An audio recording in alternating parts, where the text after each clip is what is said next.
Comedian Funny Man back to talk college football after a very short holiday break. And listen, we are on the second leg or going into the second leg of the college bowl season and also the playoffs. And I got three big questions that I want to personally know. So let's get into them right now.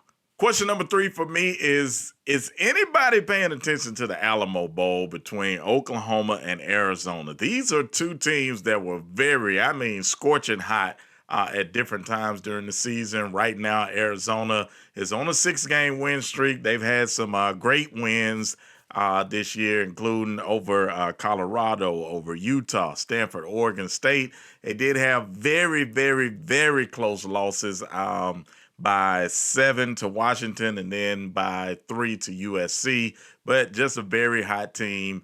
And they also lost to Mississippi State early in the year. On the other side, Oklahoma, we know about their big win over their rival Texas. They'll be conference foes again in the SEC next year. But I got my eyes square on the Alamo Bowl, and I just want to know, is anybody watching and who's going to take that momentum into next season? Question number two for me, win or lose, what will be the narrative for the Michigan Wolverines after this Rose Bowl game?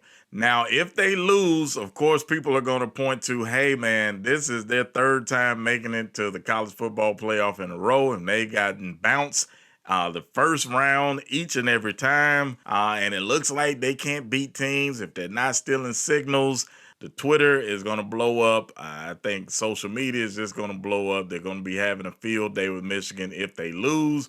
But if they win, if they could beat an Alabama team out in California, they've beaten Ohio State a number of years. They made it to the playoffs. Do we now say this could be the start of a good Michigan run? Or even though they didn't win the playoffs games, are they in the middle of a run right now? There's not going to be any gray area to me with Michigan. If they lose, it's going to be really, really bad. And I'm talking about the narratives. And if they win, it should be really, really good. But we'll see. But that's my number two question. What will be the narrative around the Michigan Wolverines program after this Rose Bowl? And my number one question going into this bowl/playoff week, how many more players for Florida State are going to miss this bowl game?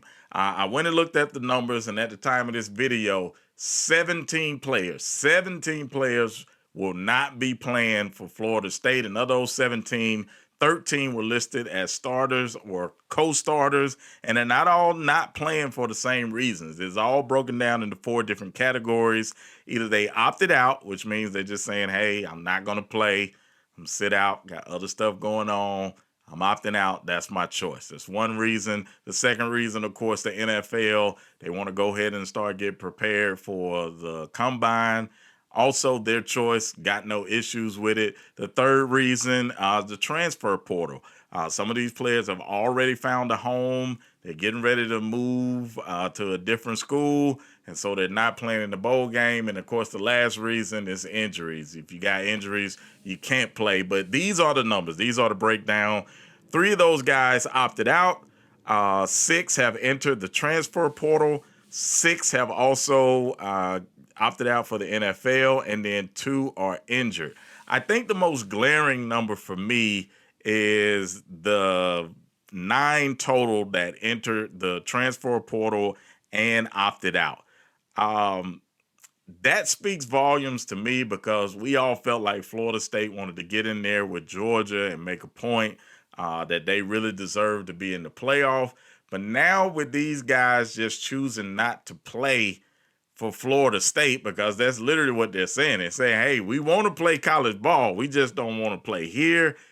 That is a red flag for me, and I got to wonder what the reasons are. But now you got to ask the question, did the playoff committee get this absolutely right? Because with these opt-outs and transfers, can we say for sure that they would have played in the playoff? Because again, like I said, they're saying we want to play college ball. We just don't want to play here anymore, and they're making that decision.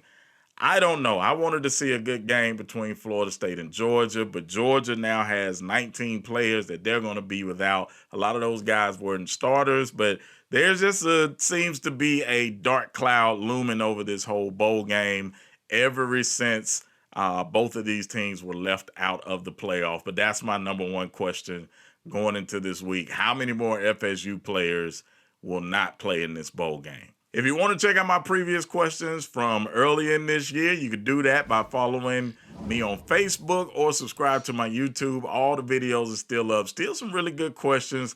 Now that we're at the end of the season, you can go back and see how they were answered. But go ahead, hit that like or subscribe button.